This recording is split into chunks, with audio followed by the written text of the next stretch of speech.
Èyí ni ọ̀run ṣíṣí ti ọjọ́ àbámẹ́ta 20 oṣù kẹjọ ọdún 2022 tí bàbá wa nínú Olúwa olùṣọ́-àgùntàn Énọ́ọ̀kù Adéjàre Adébóyè kọ.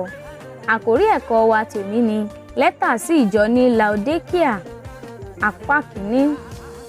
Lẹ́tà sí ìjọ ní Laodikia apá kìíní.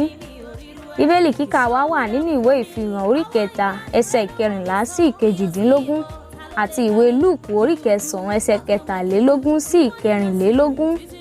Àkọ́sórí wa láòrí nínú ìwé Lúùkù orí 9 ẹsẹ̀ 14 tí ó kà báyìí pé ó sì wí fún gbogbo wọn pé bí ẹnìkan bá ń fẹ́ láti máa tọ̀ mí lẹ́yìn kí ó sẹ́ ara rẹ̀ kí ó sì gbé àgbélébù rẹ̀ ní ọjọ́ gbogbo kí ó sì máa tọ̀ mí lẹ́yìn.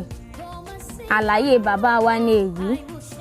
Àwọn ará Laodikia jẹ́ ọlọ́rọ̀ púpọ̀ ṣùgbọ́n wọn kò gbóná bẹ́ẹ̀ ni wọn kò tutù. Jésù sọ pé òun yóò tú wọn jáde láti ẹnu rẹ̀ nítorí wọ́n sọ pé wọ́n jẹ́ ọlọ́rọ̀ àti pé wọn kò nílò nǹkan kan.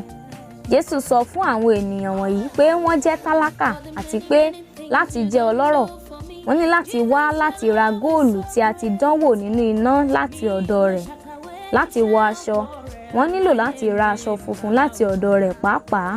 Èyí rán wa létí ohun tí a kọ́ nígbà tí a jíròrò lẹ́tà sí ìjọ ní Smyrna ní ìbẹ̀rẹ̀ oṣù yìí ọjọ́ 10 àti 11 oṣù kẹjọ. Jésù kò sọ pé kí wọ́n wá gba góòlù tí a dánwò nínú iná tàbí aṣọ funfun ní ọ̀dọ̀ rẹ̀. Ó ní kí wọ́n wá rà á, ìyẹn ni wípé wọn yóò ní láti fi nǹkan sílẹ̀ láti lè gbà. Èyí ni ibi tí ìṣòro wà pẹ̀lú àwọn Kìrìsìtẹ́nì tí kò gbóná tí kò sì tutù. Wọ́n fẹ́ Kìrìsìtẹ́nì tí ó rọrùn, èyí tí kò sì sí níbì kankan. Wọ́n fẹ́ láti wá sí ilé ìjọsìn nígbà tí wọ́n bá fẹ́ kí wọ́n sì ṣe ohun tí ó rọrùn fún wọn nínú ọ̀rọ̀ Ọlọ́run nìkan. Tí o kò bá máa fi nǹkan sílẹ̀ láti dúró ṣinṣin nínú ìgbàgbọ́, ìwọ jẹ́ onígbàgbọ́ tí kò gbóná tí kò sì tutù. Tí o bá ṣe ìwárí pé fún ìgbà díẹ̀ ní báyìí Olúwa kò gba ohunkóhun lọ́wọ́ rẹ tí ó nira láti fi sílẹ̀, bóyá ó jẹ́ ohun èlò tàbí ní ìhùwàsí rẹ. Ìwọ jẹ́ Kìrìsìtẹ́nì tí kò gbóná tí kò sì tutù. Ìwọ kò lè gba aṣọ funfun tàbí góòlù tí a dánwò nínú iná láì fi nǹkan kan sílẹ̀. Ìwọ kò lè di ọlọ́rọ̀ nípa ti ẹ̀mí láì fi nǹkan ti ara sílẹ̀.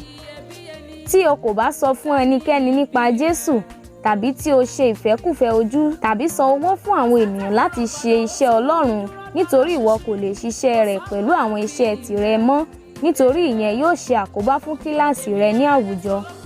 Ìwọ jẹ́ onígbàgbọ́ kò gbóná kò tutù. Tí ó bá nira fún ọ láti fi ohun kan sílẹ̀ tàbí gba nǹkan tuntun láti lè ní ọrọ̀ nípa ti ẹ̀mí, yóò dára kí o yí àwọn ọ̀nà rẹ padà ní báyìí nítorí Olúwa sọ pé òun yóò tú ọ jáde kúrò ní ẹnu rẹ̀. Ọlọ́run ti tú díẹ̀ nínú ènìyàn jáde láti ẹnu rẹ̀ ṣùgbọ́n tí wọn kò mọ̀. Wọ́n rò pé àwọn ṣì wà nínú Kristi ṣùgbọ́n wọ́n ti di ẹni àtanù tipẹ́tipẹ́. Mo nírètí pé iṣẹ́ ìránṣẹ́ wa ti òní yóò ṣe ìrànlọ́wọ́ láti tan ìmọ́lẹ̀ díẹ̀ lórí bóyá o ti di onígbàgbọ́ kò gbóná kò tutù tàbí bẹ́ẹ̀ kọ́. Mo gbàdúrà kíkankíkan pé kí Ọlọ́run Olódùmarè fi hàn ọ́ àwọn agbègbè tí o lè nílò láti tún iná ẹ̀mí mímọ́ nínú rẹ dá ní orúkọ Jésù. Àmín. Kókó àdúrà.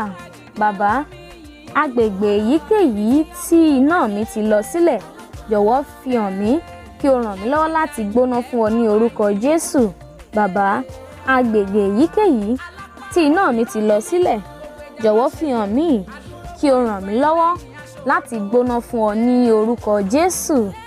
Àmín.